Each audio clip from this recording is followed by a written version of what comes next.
Bonjour à tous. Donc, prenez juste 30 secondes pour vous installer, le temps que les gens sortent et les autres rentrent.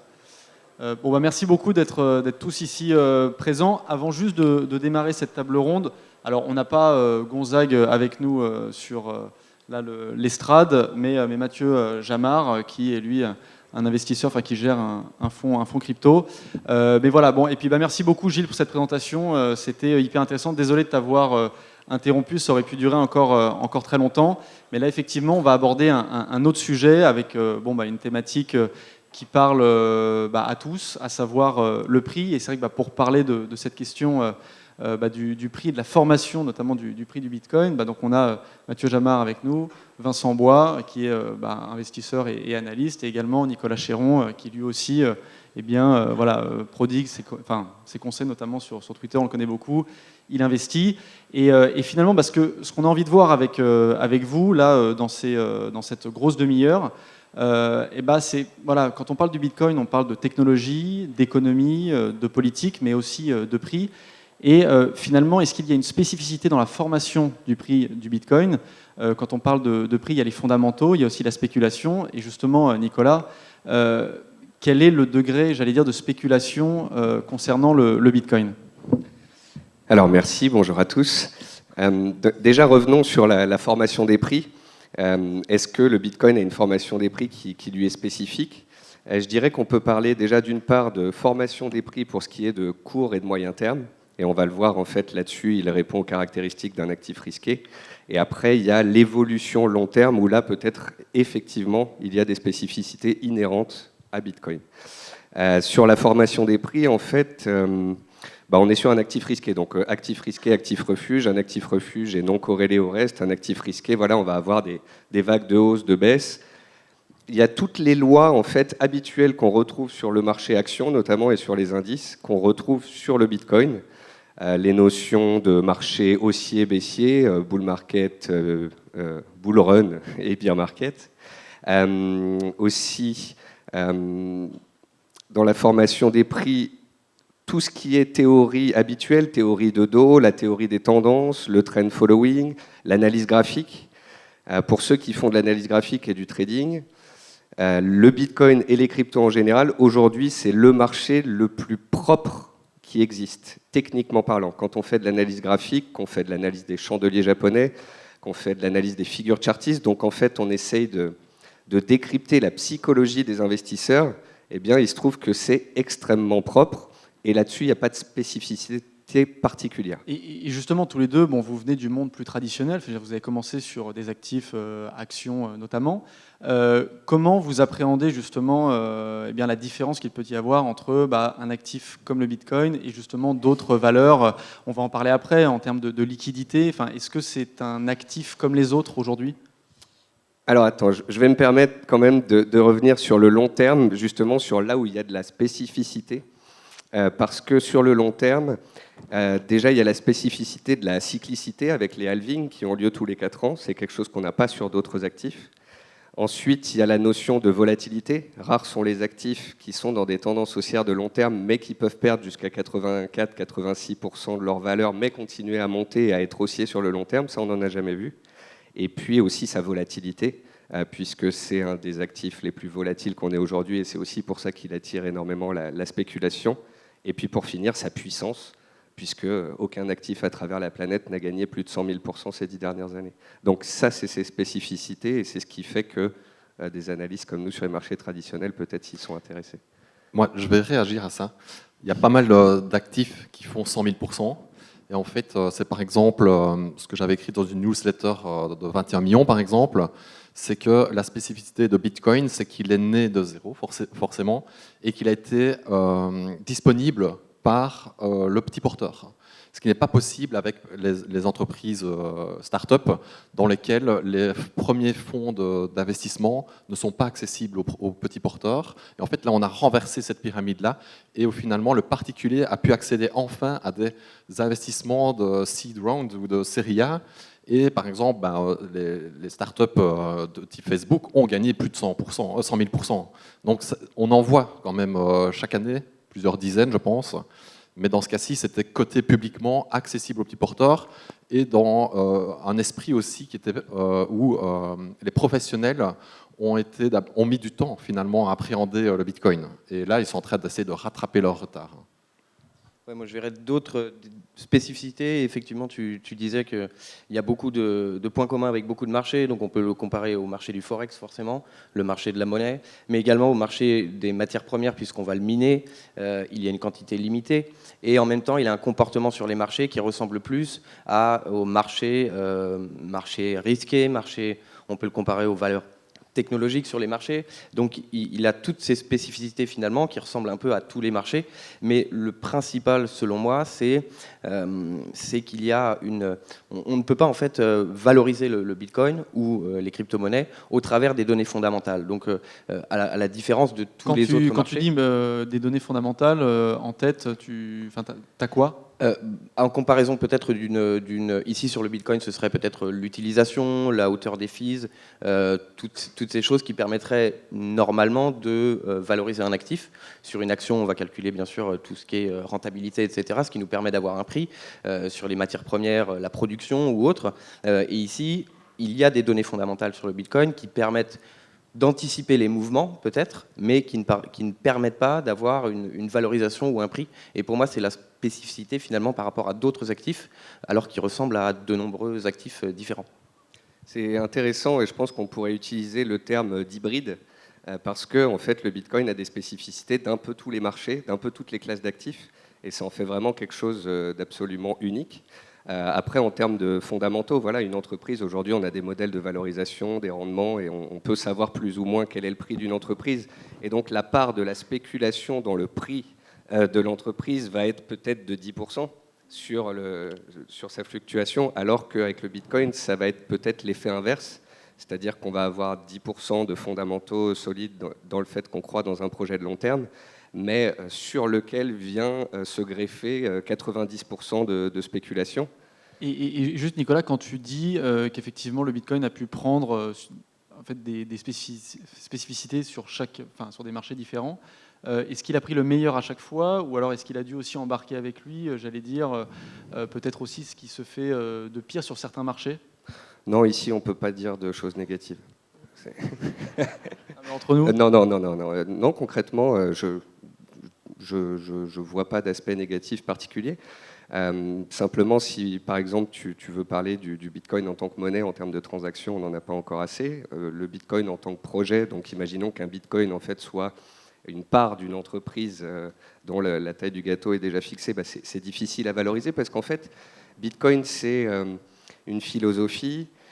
Tous les gens qu'on rencontre ici, en fait, c'est là-dessus qu'on se retrouve. J'ai l'impression qu'on a des techniciens, des traders, des investisseurs, etc. Et en fait, c'est surtout sur la psychologie qu'il y a derrière, renverser la vapeur, en fait, comme le disait Mathieu, ce qui est très intéressant, redonner le pouvoir aux gens, faire un peu une révolution numérique.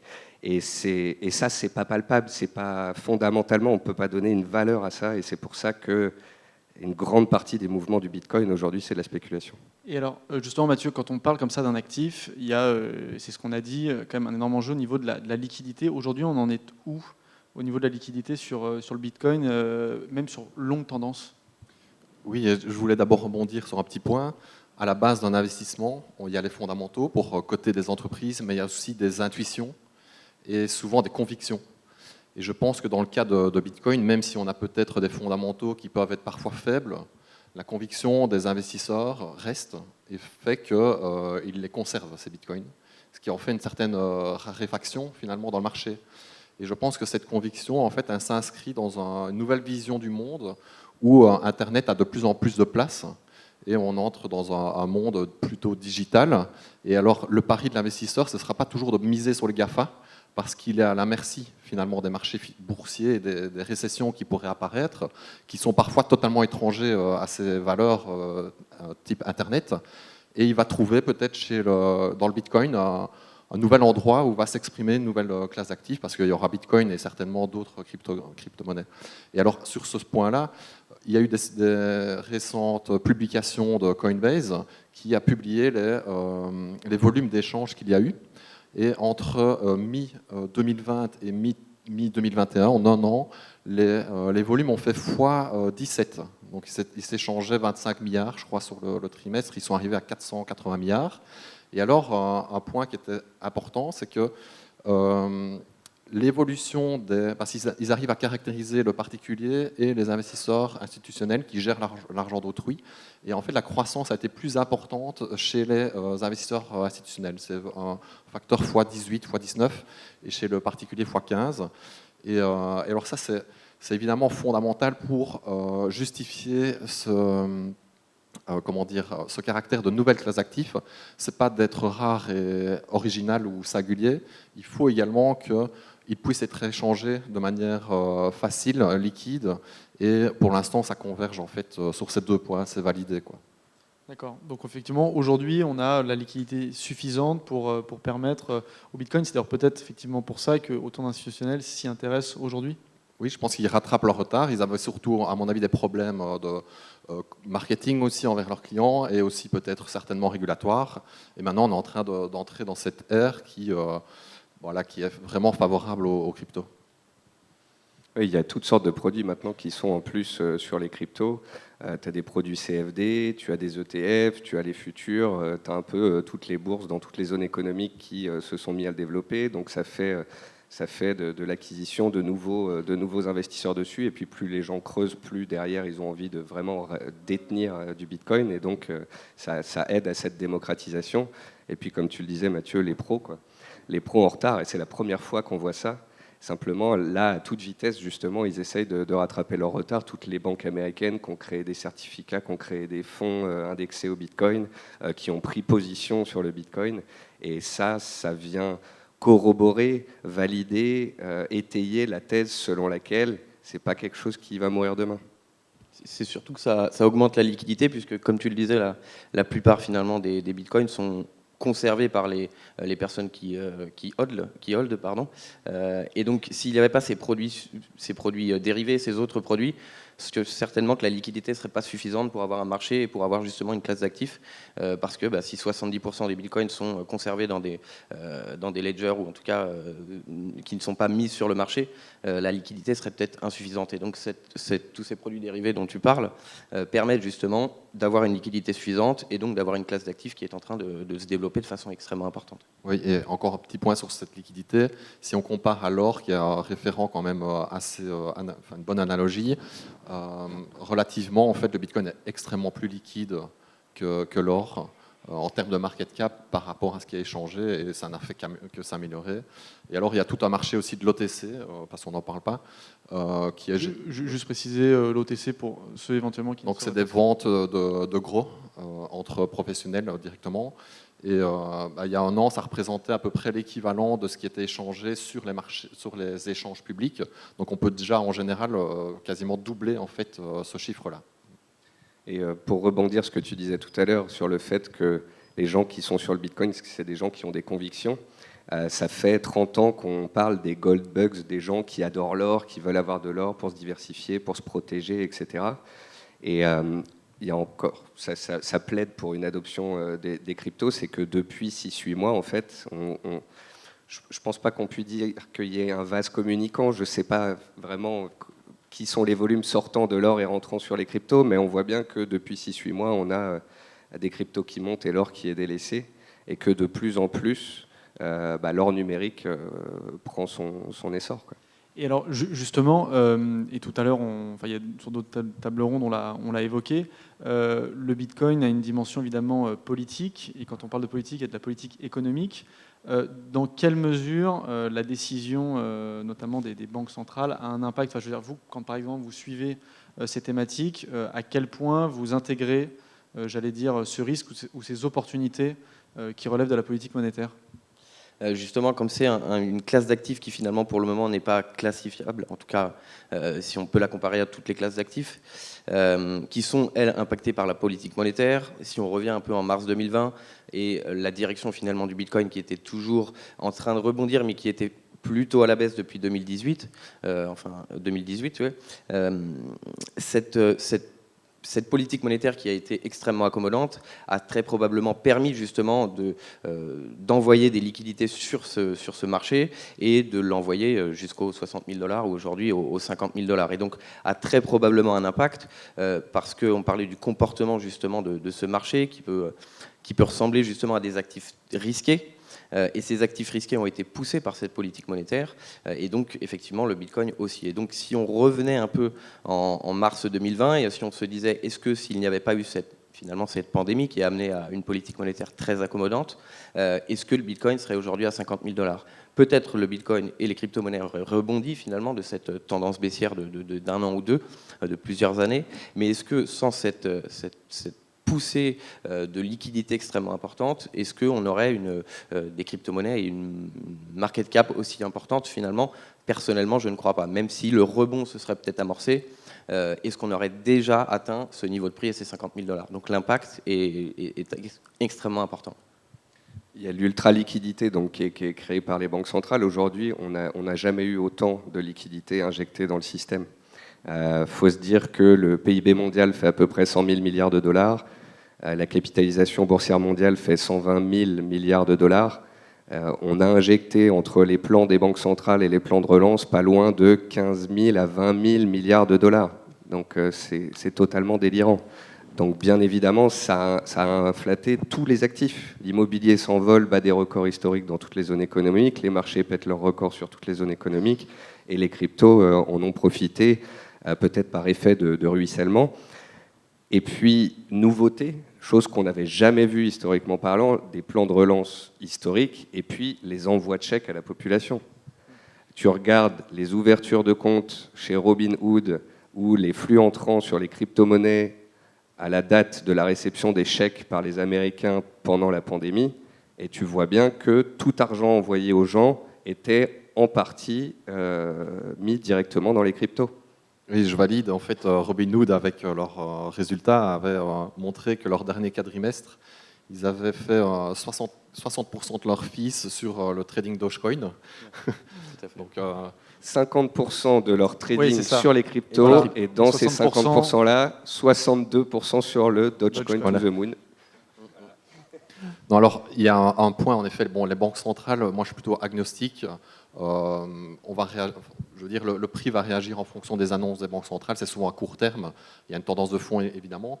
Par contre, on parle peu du risque, entre guillemets, que Bitcoin existe depuis 2009, et 2009 c'était le bas du marché à 10 actions, et ça fait maintenant 12 ans qu'on est dedans, et en fait, on ne sait pas ce qui va se passer le jour où il y aura peut-être une récession.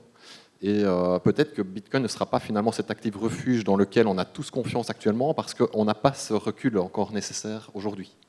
Alors je pense que le risque viendra plus de la conjoncture économique et de ce marché action qui va peut-être se terminer si Bitcoin est un actif à risque que finalement des annonces banques centrales. Je crois qu'on est en train de se distraire en pensant aux banques centrales. Je crois qu'il faut d'abord regarder ce que vont faire les marchés actions. Maintenant, évidemment, les deux sont liés directement ou indirectement. Mais justement, je pense aussi que ce sera le vrai test finalement de savoir si le Bitcoin est une valeur refuge, si c'est justement, on peut le comparer à l'or numérique, une valeur refuge. Comme tu le disais, le marché ne fait que monter depuis 2009, le marché action ou en tout cas classique, disons. Et donc le vrai test, ce sera si effectivement, Ouais. Allô. Ouais. Si effectivement il y a une réduction des rachats actifs, en tout cas une modification de la politique monétaire qui amène à une baisse probable des marchés actions et autres, est-ce que le Bitcoin va suivre? Comme on l'a vu d'ailleurs en mars 2020, quand les marchés sont tombés, le Bitcoin est également tombé. Quand les marchés auront rebondi, le Bitcoin a rebondi. Et donc le vrai test, ce sera lorsqu'il y aura une modification de la politique monétaire qui aura un impact sur les marchés. Est-ce que le Bitcoin servira maintenant de valeur refuge ou est-ce qu'il tombera également? Personnellement, je vois plutôt un test négatif, il pourrait tomber également, et puis rebondir par la suite, parce qu'on le disait justement, beaucoup conservent leur Bitcoin, et lorsqu'il y a des baisses, permettre justement, avec leur confiance dans ce marché, de rebondir. Mais on aura probablement un vrai test si tapering il y a. Alors, je pense que le tapering sera peut-être pas la chose la plus importante parce que pour la première fois, en fait, la Banque centrale américaine a décidé de Ouais, diviser. juste pareil, le tapering. C'est la réduction des achats d'actifs. Aujourd'hui, la Banque centrale américaine injecte 120 milliards dans le système tous les mois, tranquille. Peut-être qu'elle va passer à 80, mais ça reste de l'argent qu'on va continuer de mettre dans les marchés. Et la Banque centrale a bien expliqué qu'elle voulait scinder sa politique en deux, c'est-à-dire le tapering d'un côté et les hausses de taux de l'autre. Si on revient en 2018, c'est les annonces de hausse de taux potentiels qui ont fait lâcher le marché action de 20%. Et donc je pense que là, le tapering, etc., ça devrait peut-être correctement se passer, quoique les marchés sont relativement hauts, donc il faut une étincelle et on peut très vite perdre 10%. Mais c'est surtout début 2022, donc ça va être 2022 le test. Qu'est-ce que vont faire les marchés quand la Banque centrale américaine va dire « Ok, on va monter les taux ». Et parce qu'elle prépare psychologiquement les marchés pendant longtemps, mais quand ça va devoir être effectif, comme en 2018, ils ont failli le faire, c'est là que ça a fait tanguer les marchés. Simplement, est-ce qu'ils peuvent se le permettre? Eh bien, je ne pense pas. C'est qu'aujourd'hui, on est dans un Ponzi scheme, quoi. S'ils ne continuent pas d'injecter, le château de cartes tombe. Et donc, en fait, je pense que même si on monte les taux, on les montera que marginalement. Ils vont rester extrêmement faibles. Et les tapering et les soutiens, les rachats d'actifs ou les plans de relance, etc., au moindre éternuement business ou sociétal, on en remettra une couche. Parce qu'en fait, la dette n'est plus un problème. C'est celui de nos petits-enfants. Les banques centrales et les États n'en ont plus rien à faire. Avant, on parlait ah tiens, si la France atteint 100% d'endettement, c'est grave. Maintenant, on est à 150%. Maintenant, l'Europe, la BCE, c'est 40% du PIB. On comptera peut-être un jour en années de PIB. Il faut espérer ça en tous les cas pour que les marchés montent et que les cryptos puissent continuer de faire de même, que la liquidité reste abondante et que les banques centrales n'y aillent pas trop fort. Mais cette dette, justement, pour moi, pourrait être très positive pour le Bitcoin parce que c'est la perte de confiance pour une monnaie, pour l'utiliser. On utilise des bouts de papier chaque jour parce qu'on a confiance en ce bout de papier, finalement. Et c'est la perte de confiance dans cette monnaie qui pourrait être amenée par, justement, l'excès de dette qui nous amène à penser que, finalement, on peut créer de l'argent sans rien faire, qui pourrait amener les personnes à aller plutôt vers le Bitcoin et les crypto-monnaies. Alors, j'ai envie de bondir un petit peu parce que moi, ça m'embête quand on parle d'un actif de parler de politique de banque centrale. C'est assez soporifique. Et j'ai pas cette vision pessimiste de la conjoncture actuelle. Elle s'est même relancée, je pense. Et fondamentalement, je pense qu'on est dans une nouvelle ère. Donc, bon, ça, c'est mon point. Je peux être bitcoiner, mais en même temps, avoir preuve de discernement et me dire que finalement, les fondamentaux économiques ne sont pas aussi mauvais que ça. On n'est pas sur une monnaie qui va disparaître ou l'écononie. Donc, on va peut-être revenir. Enfin voilà, je voulais juste. Non, mais après, il y a des choses intrinsèques du Bitcoin qui justifient sa rareté. C'est un artefact humain ultra rare, vérifiable. Ça, c'est aussi une grande nouveauté parce que à Van Gogh, on peut l'avoir dans deux musées en même temps qui ne se sont pas concertés et qui pourraient détruire finalement le marché avec en prenant une liquidité qui n'était pas due. Donc voilà, il y a des natures du Bitcoin qui sont très importantes qu'il faut relever. Et alors justement, pour toi, alors qu'est-ce qui est déterminant, parce que c'est quand même une table ronde sur le prix, en l'occurrence dans la formation et le niveau du prix du Bitcoin? Parce que si ça ne s'explique pas alors tellement par justement les politiques monétaires des banques centrales, pour toi, la dynamique qu'on a constatée, par exemple, ces 10 derniers mois, résulte de quelle dynamique? En fait, c'est assez simple, c'est une révolution technologique et on en a eu beaucoup par le passé. Alors ça a été les navires qui allaient vers les mers du Sud, ça a été le coton, ça a été les canaux en Angleterre, ça a été les réseaux de chemin de fer, ça a été la dot-com et puis Bitcoin n'est jamais que finalement au niveau de l'observation du prix ce n'est pas si singulier que ça. C'est vraiment, en fait, ce qui le caractérise, c'est la différence entre fondamentalement ce qu'il y a aujourd'hui et ce qu'on en attend dans le futur. Et au plus il y a une grande divergence, au plus en fait le prix va s'exprimer parce qu'on aura des avis qui seront très tranchés en faveur et contre cet actif. Et on l'a vécu par le passé et on a eu aussi des bulles d'attente et d'espoir où la spéculation s'est exprimée pour essayer de pouvoir arriver vers le prix fondamental futur. Et ici, pour le Bitcoin, on est comme dans les années 90 avec Internet, avec aussi des intuitions sans savoir exactement vers quoi on va se diriger. Et je pense qu'on n'a même pas encore découvert le potentiel plein de son utilisation et de ses applications. Et donc, c'est ce que je veux dire, c'est ce qui se passe à chaque fois qu'on découvre une nouvelle chose. Il y a eu ça aussi dans les débuts du XXe siècle. C'était les actions sur les radios télé en Amérique. Et il y avait aussi eu des attentes en général qui sont exagérées. Et puis finalement, ça se restabilise. Et puis on arrive vers un pic de croissance moins effréné. Donc c'est des cycles de Gartner aussi. On peut regarder ça sous cette vision-là, avec le plateau de productivité. Et je pense qu'avec Bitcoin, on a plusieurs comme ça pics d'exagération et creux. Et je pense qu'ils s'empilent en fait, parce que vu que c'est un élément qui n'est pas comme l'or, qui, à la différence de l'or, il est fixe, il est figé. Tandis que le Bitcoin se réinvente et on découvre encore des nouvelles applications. Donc je pense que c'est pour ça aussi on voit cette volatilité assez importante qui permettent des opportunités aussi importantes. Et alors justement, après finalement la grosse correction de mai, on se souvient tous que voilà, le Bitcoin est passé donc, de son pic à 64 000 $, et progressivement il est descendu jusqu'à toucher les 28 000 $ il y a un mois et demi. Globalement, là, la reprise qu'on a constatée à 50 000 $, c'est quelque chose qui relève du rationnel ou justement de la spéculation. Enfin, pour être plus clair et plus direct, on a repris la marche qui avait été entamée finalement l'année dernière, ou alors c'est un nouveau front spéculatif? Je vais vite répondre. Je pense que le marché peut être complètement irrationnel.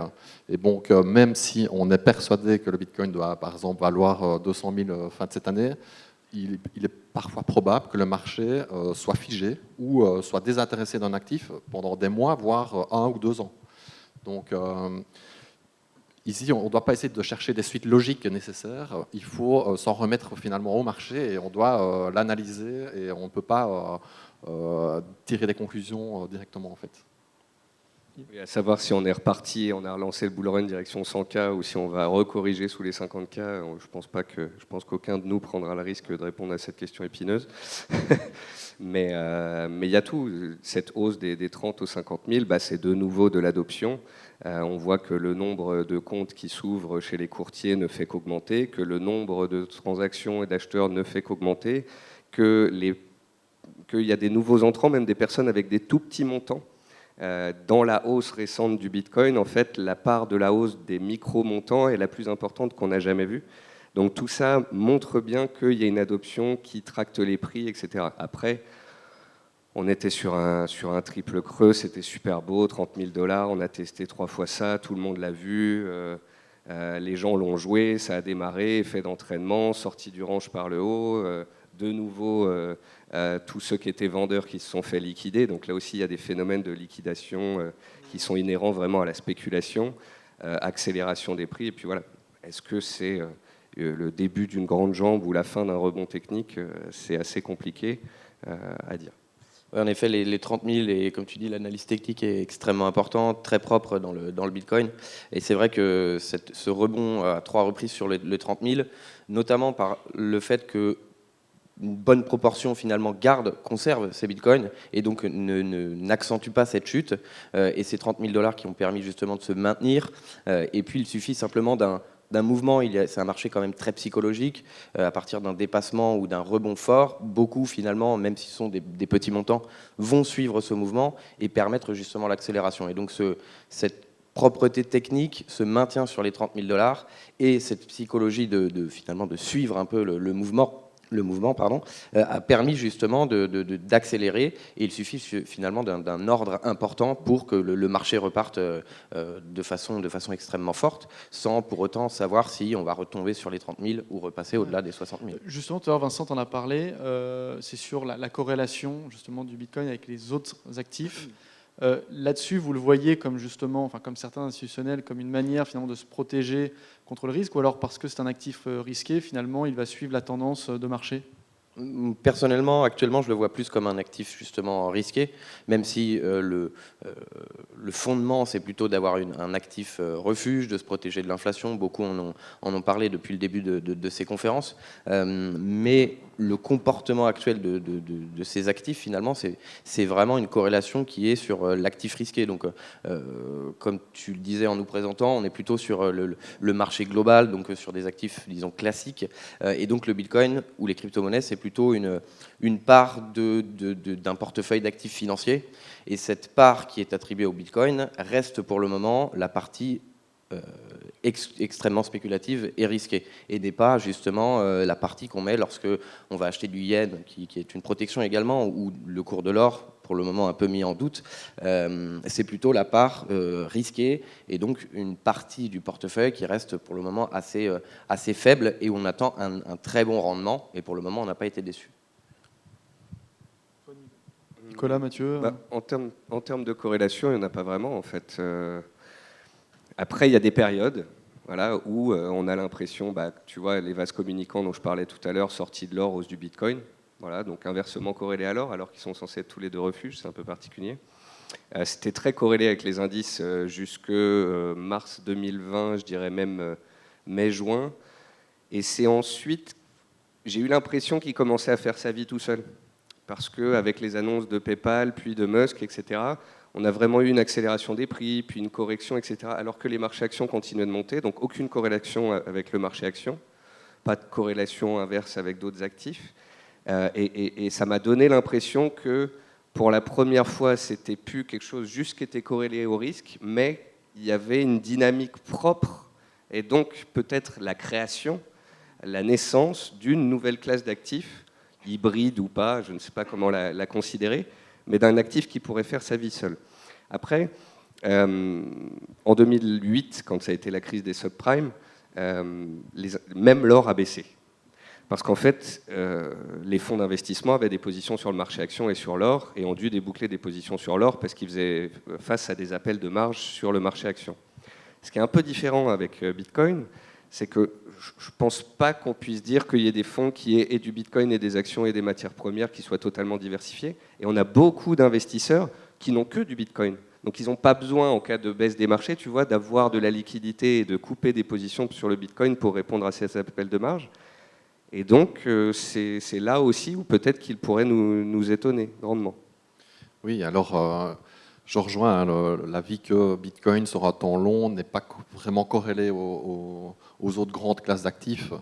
Il n'y en a pas énormément, hein. Les indices, l'immobilier, l'or, les obligations, et quelques commodités, et le cash.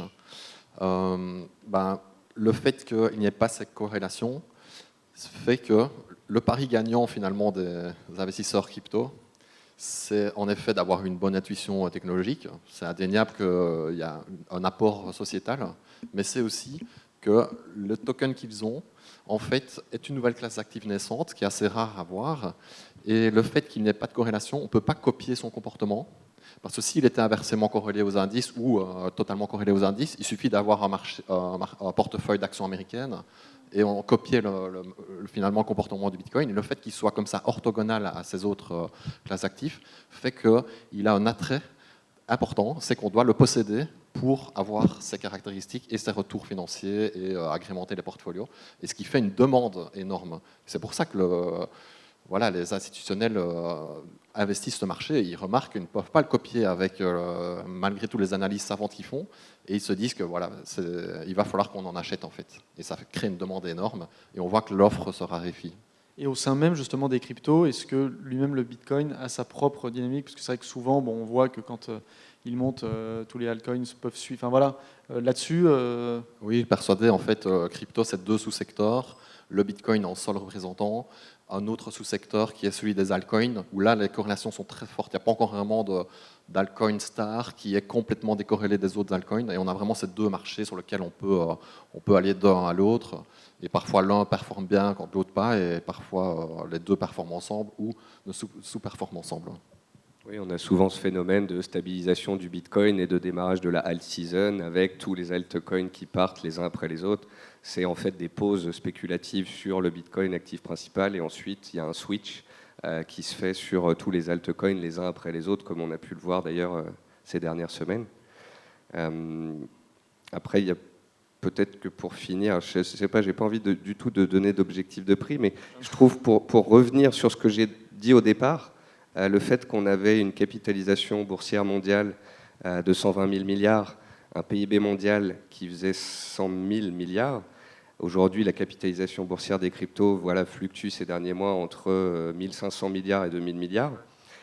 Si on part du principe que demain on est dans une digitalisation toujours plus grande, dans des applications, comme on l'a vu aujourd'hui, qui vont aller grandissantes, il n'est pas déconnant de se dire que la poche crypto pourrait représenter un jour 10 000 milliards de dollars, soit un dixième, 5 fois plus un dixième du PIB mondial, un 12e, donc 8% de la bourse mondiale, ce qui nous fait encore un beau potentiel. Bon, merci beaucoup. On va passer, là on a 10 petites minutes de questions, donc n'hésitez pas, voilà, on va les prendre. Attendez, juste, pour les micros ça marche, ouais c'est bon, là-bas. Allez-y. Bonsoir, merci pour vos contributions. Est-ce qu'il y a une corrélation entre le hash rate du réseau et le prix? Et si oui, comment ça s'explique? Merci. En fait, je pense que le hash rate, c'est plutôt une conséquence du prix. C'est un peu le consensus qu'il y a au niveau des analystes. Ce n'est pas le hash rate qui va driver le prix, mais c'est le prix qui fait qu'il y a une incentive pour les mineurs de rallumer des machines.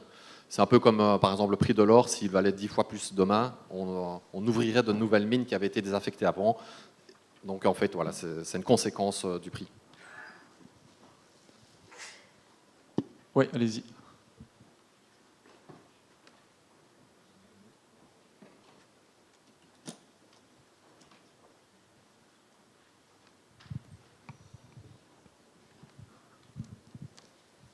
Bonjour, merci.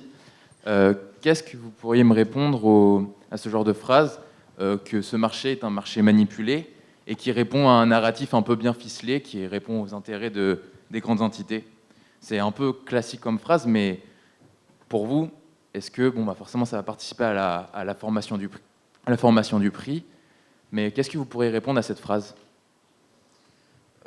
Que beaucoup de marchés financiers sont plus ou moins manipulés, même si on va utiliser le mot avec parcimonie, mais ça reste un marché qui est simplement utilisé pour spéculer dessus sans effectivement avoir une régulation extrêmement importante, ce qui permet à certaines personnes, sans citer de nom, de tweeter pour avoir un mouvement assez important. Rien de différent finalement par rapport à ce qu'on peut voir sur les autres marchés, simplement qu'il n'y a pas de régulation pour le moment, et donc il y a des points positifs bien entendu, des points négatifs, mais ça fait partie finalement du modèle qui est le modèle du Bitcoin et des crypto-monnaies, et donc on parlait justement de psychologie, d'autres choses, c'est à vous d'écouter ces personnes ou de ne pas les écouter, donc voilà, il y a de la manipulation. Est-ce que celle-ci est positive ou négative? Ça amène plutôt à une adoption un peu plus importante, à faire parler. Il n'y a pas de mauvaise publicité finalement. Donc voilà, pas grande différence par rapport à ce qu'on voit sur les marchés un peu en général. Tous les marchés historiquement ont été manipulés, hein. Les marchés d'échange, les marchés actions, les marchés obligataires. Bon, ce qui est pratique pour les grandes banques, c'est qu'elles manipulent, elles gagnent 1 milliard, elles payent 300 millions, du coup elles recommencent, sauf qu'elles changent de marché derrière. Et ce depuis 15 ans. Et personne ne dit rien. C'est pas mal comme business quand même. Du coup, il faudrait techniquement que nos politiques agissent fortement et que les amendes soient supérieures aux sommes qui soient gagnées pour que ce soit arrêté. Souvent, on l'a vu dans des marchés comme le marché de l'or potentiellement, ou de l'argent surtout, avec JP Morgan, parce que justement, ils ont des positions énormes sur ce marché.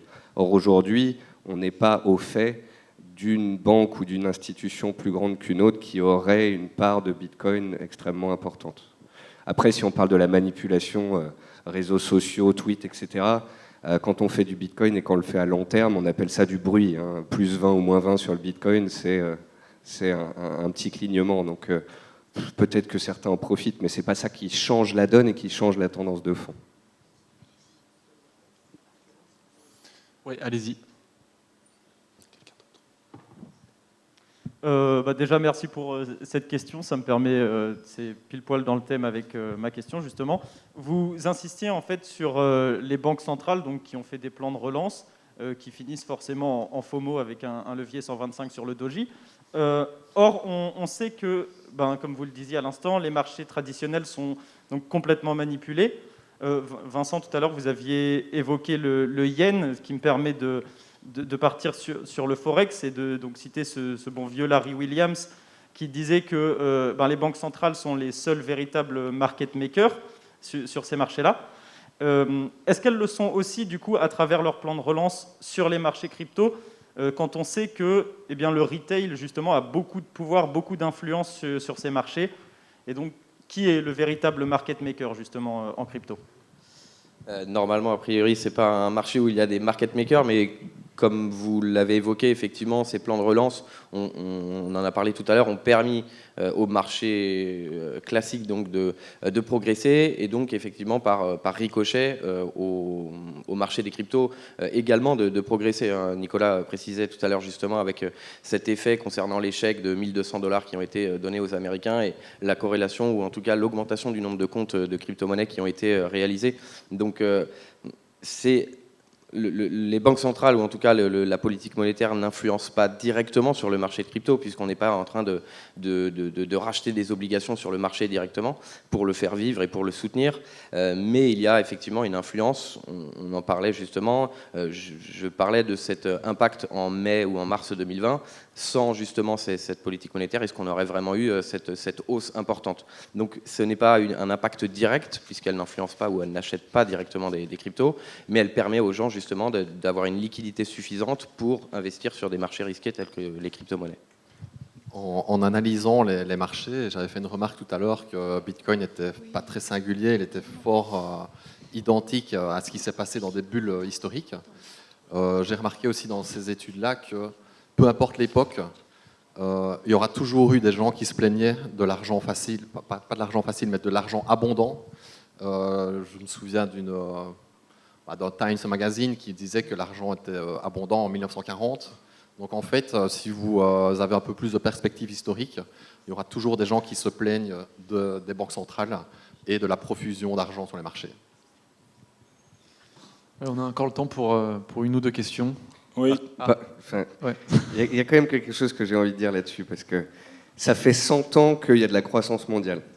Ça fait 100 ans qu'on continue de soutenir les marchés, qu'il y a les banques centrales qui gèrent la chose, que la part du gâteau ne fait qu'augmenter, que le PIB mondial augmente, que la population augmente, etc.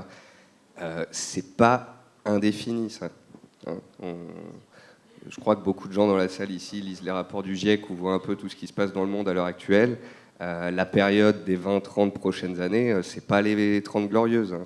C'est pas de l'argent à profusion et de la croissance économique facile.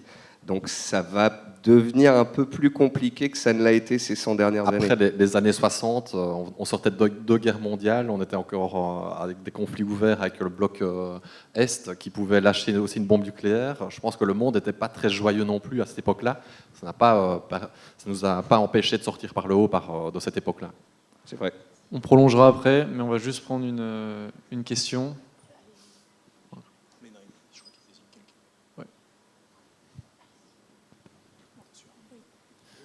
Merci beaucoup déjà pour vos interventions. Il y a quelqu'un? Bon. Et je voulais savoir, parce qu'on explique la baisse en 2018, fin 2017-2018 avec les contrats CME, enfin le CME.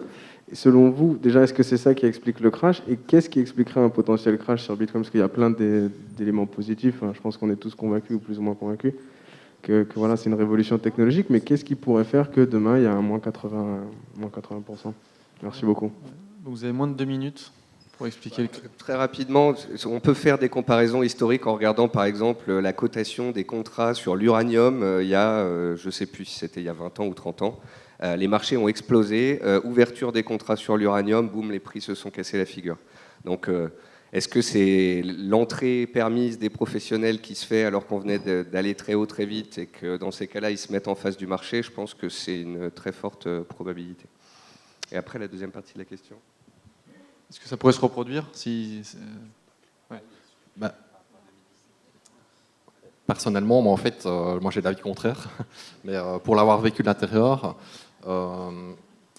l'annonce en fait du CME, c'était l'aboutissement de la reconnaissance du Bitcoin comme une matière première. C'était quand même énorme. Et ça avait été entamé avec une jurisprudence en 2015. Et puis, du coup, Bitcoin devenait un actif qui pouvait être cotable. Et puis, finalement, il y a eu ces annonces-là. Et en fait, le marché l'avait déjà anticipé, 2016-2017.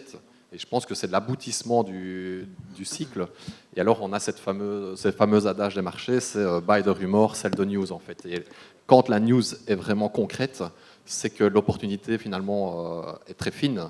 Et c'est là que les gens prennent leur profit. Et on a le retour de feu, en fait. Moi, je serais plutôt de ton avis, justement, qu'il y a justement ce qui a permis aux institutionnels de rentrer sur le marché, en tout cas de faire des profits en vendant justement des contrats futurs en short, en tout cas à vente à découvert.